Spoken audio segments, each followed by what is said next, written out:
오늘 우리에게 주시는 하나님의 말씀은 신명기 18장 15절에서 22절 말씀입니다. 신명기 18장 15절에서 22절 말씀 제가 봉독해 드립니다. 내 하나님 여호와께서 너희 가운데 내 형제 중에서 너를 위하여 나와 같은 선지자 하나를 일으키시리니 너희는 그의 말을 들을지니라. 이것이 곧 내가 총회의 날에 호렙산에서 내 하나님 여호와께 구한 것이라. 곧 내가 말하기를 내가 다시는 내 하나님 여호와의 음성을 듣지 않게 하시고 다시는 이 큰 불을 보지 않게 하소서. 두렵건대 내가 죽을까 하나이다 하매 여호와께서 내게 이르시되 그들의 말이 옳도다. 내가 그들의 형제 중에서 너와 같은 선지자 하나를 그들을 위하여 일으키고 내 말을 그 입에 두리니 내가 그에게 명령하는 것을 그가 무리에게 다 말하리라. 누구든지 내 이름으로 전하는 내 말을 듣지 아니하는 자는 내가 내게 벌을 받을 것이요 만일 어떤 선지자가 내가 전하라고 명령하지 아니한 말을 제 마음대로 내 이름으로 전하든지 다른 신들의 이름으로 말하면 그 선지자는 죽임을 당하리라 하셨느니라. 내가 마음속으로 이르기를 그 말이 여호와께서 이르신 말씀인지 우리가 어떻게 알리요 하리라. 만일 선지자가 있어 여호와의 이름으로 말한 일에 증언도 없고 성취함도 없으면 이는 여호와께서 말씀하신 것이 아니요 그 선지자가 제 마음대로 한 말이니 너는 그를 두려워하지 말지니라. 아멘. 오늘도 하나님의 크신 은혜와 평강이 함께 하시기를 간절히 원합니다. 아이들이 잘못을 하였을 때 부모로서 야단을 칠 때가 있습니다. 그러다 보면은 간혹 당혹스러울 때가 있는데 야단을 맞던 아이가 이렇게 이야기를 합니다. 아빠가 이렇게 해도 된다고 했는데, 엄마가 이렇게 해도 된다고 했는데. 야단을 치던 부모도 당황스럽지만 어린 아이도 고민이 될 것 같습니다. 엄마의 말을 듣는 것이 옳은 것인지, 아빠의 말을 듣는 것이 옳은 것인지, 부모의 그 말이 각각 다를 때 과연 누구의 말을 따라야 하는 것인가? 사람들은 대부분 이렇게 누구의 말을 들어야 할지 선택해야 되는 상황에서 자신의 생각과 같은 그런 말을 택합니다. 아니면은 나에게 유익한 쪽의 말을 택합니다. 출애굽한 이후에 가나안 땅을 눈앞에 두고 있는 이스라엘 백성들에게도 이러한 선택의 순간이 곧 찾아올 상황이 되었습니다. 이제 하나님께서 약속하신 가나안 땅에 들어가게 될 텐데 그곳은 지금까지 살아온 경험해본 환경과는 전혀 다른 곳입니다. 애굽 땅에서 지내왔던 상황과 그리고 광야에서 40년을 보낸 시간은 전혀 다릅니다. 그리고 광야에서 보낸 상황들과 이제 곧 차지하게 될 그 가나안에서 살아갈 상황 역시도 전혀 다릅니다. 아무도 경험해보지 않았고 아무도 모르는 상황을 마주하게 되었을 때 가장 큰 문제가 무엇이겠습니까? 무엇이 옳고 그른지에 대한 분명한 기준을 제시하기가 어렵다라는 겁니다. 만약 이 모든 것들을 잘 알고 있는 사람이 있다면 그 사람의 말을 따라가면 되겠지만 그마저도 없다면 기준을 제시해 줄 사람도 없다라는 말입니다. 그렇다면 자연스럽게 나에게 유익한 쪽으로 선택하게 될 것이 분명합니다. 신명기 18장 15절 말씀입니다. 내 하나님 여호와께서 너희 가운데 내 형제 중에서 너를 위하여 나와 같은 선지자 하나를 일으키시리니 너희는 그의 말을 들을지니라.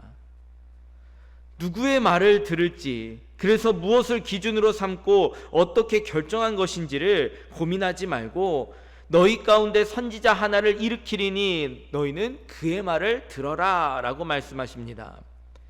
새로운 환경에서 분명한 기준을 줄 테니까 그것을 따르라는 명령입니다. 출애굽한 이스라엘 백성들에게는 모세가 함께하고 있었습니다. 지금 가나안을 눈앞에 두고 있는 상황에도 역시 모세가 함께하고 있었습니다.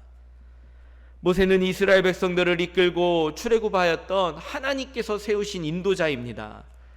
이스라엘 백성들은 이미 오랫동안 모세의 말을 따라 행동했고 모세와 함께 출애굽하였고 모세와 함께 홍해를 건넜고 모세와 함께 광야를 지나왔습니다. 그렇다면 가나안 땅에 들어가서도 여전히 모세가 이스라엘 백성들을 이끌면 될 텐데 다시 선지자 하나를 세울 필요가 무엇이 있는지, 그럴 필요가 있는지 생각할 수도 있습니다. 그러나 모세는 하나님께 가나안 땅에 들어감이 허락되지 않았습니다. 모세가 가나안 땅에 들어가서 그곳에서도 여전히 이스라엘 백성들을 인도할 수 없다는 말입니다.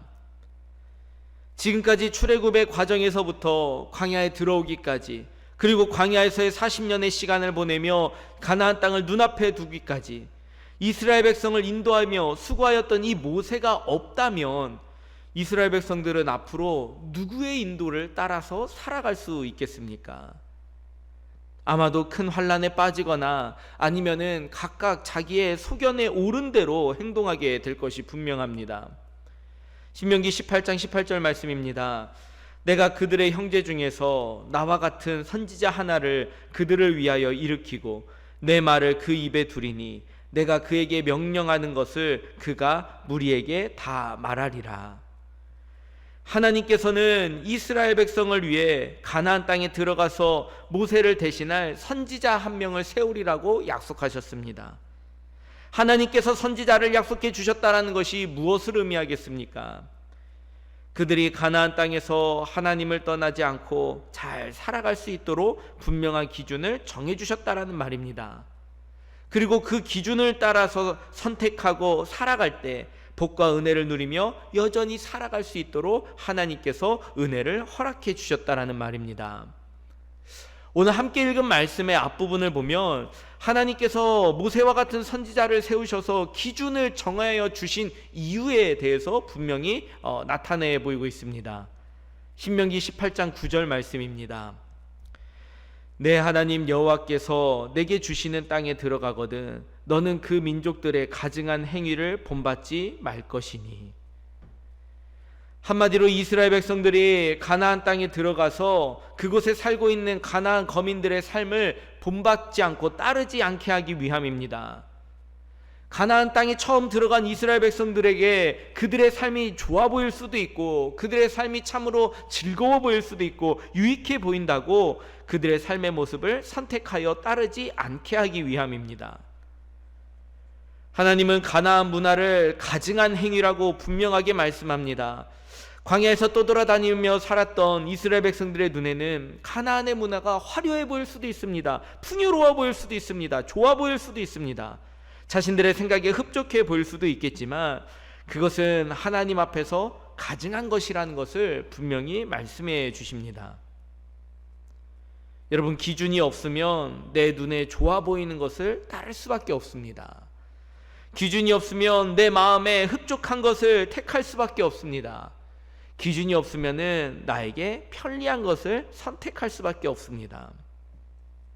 성도에게 기준이 없다면 언제나 그 선택의 기준은 나입니다. 자기 자신입니다. 하나님의 주권을 따라 살아가는 성도라고 그렇게 고백하면서도 항상 자기중심적인 삶을 살아갈 수밖에 없다는 말입니다.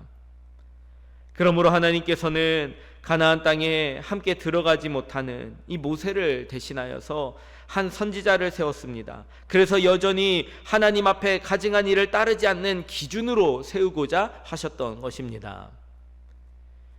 우리가 살아가는 시대는 참으로 혼란스럽습니다. 우리의 눈앞에 펼쳐져 있는 정보도 너무나도 방대하기 때문에 때로는 어떤 것이 옳은 것인지 어떤 것이 그른 것인지도 분별하기도 참 어려운 그런 시대를 살아가고 있습니다. 그래서 이 시대를 살아가는 성도들은 참으로 많은 유혹과 도전을 받습니다. 우리의 믿음을 연약하게 하고 결국에는 하나님과 전혀 상관없는 존재로 끊어내기 위해서 우리를 계속해서 미혹합니다. 더 세련된 것, 더 화려한 것, 더 고상해 보이는 것, 눈에 보기에는 좋고 나의 육신이 편해 보이는 것들을 내세우면서 여전히 성도들의 믿음을 위협하고 있습니다. 여러분, 이러한 시대에 우리에게 분명한 기준이 없다면 어떠할까요? 당연히 나에게 유익하고 나에게 편리한 것을 선택하면서 그것을 따라갈 수밖에 없습니다. 그러나 성도는 하나님께서 기뻐하지 않는 그 가증한 행위를 따르지 않습니다. 우리는 이러한 삶의 모습을 바로 거룩이라고 이야기를 합니다. 하나님 앞에 구별되었기 때문입니다. 오직 우리가 따라야 할 것은 하나님께서 선지자를 통해 전해주시는 바로 하나님의 말씀을 따르고 그 말씀이 기준이 되어야 할 줄로 믿습니다. 여러분, 하나님의 말씀이 우리에게 분명한 기준입니다. 그러므로 오늘부터 우리가 다시 함께 시작하는, 이렇게 모이는 이 기도의 시간이 수도교회를 더욱더 주 안에서 견고하게 하는 능력이 될 줄로 믿습니다. 매일 하나님의 말씀을 함께 나누고 그 말씀에 의지하여 함께 기도하는 이 모든 일이 결국 하나님의 뜻을 분별하여 굳건히 세워져가는 과정이 될 줄로 믿습니다. 하나님은 말씀을 통해 오늘도 우리에게 말씀하여 주십니다. 그리고 그 길을 인도하여 주십니다. 말씀이 육신이 되어 이 땅에 오신 예수 그리스도 안에서 날마다 하나님께 나아가 하나님의 뜻을 따라 살아가는, 분명한 기준을 세워 살아가는 저희들 모두가 되시기를 주님의 이름으로 축원합니다. 함께 기도하겠습니다. 고맙고 좋으신 하나님, 감사합니다. 하나님께서 우리에게 하나님의 말씀을 통하여 분명한 기준을 주시고 있사오니 우리의 삶이 혼란하고 많은 것들이 우리를 미혹하고 우리를 연약하게 만들려 하지만, 많은 유혹을 하지만, 도전을 받지만, 그러한 모든 삶의 자리에서 오직 하나님의 말씀을 택하고 하나님의 말씀을 따라 주님께서 주시는, 그리스도 안에서 허락하시는 평안과 복과 은혜를 누리며 살아갈 수 있도록 저희들을 인도하여 주시옵소서. 모든 말씀 예수님의 이름으로 기도드립니다. 아멘.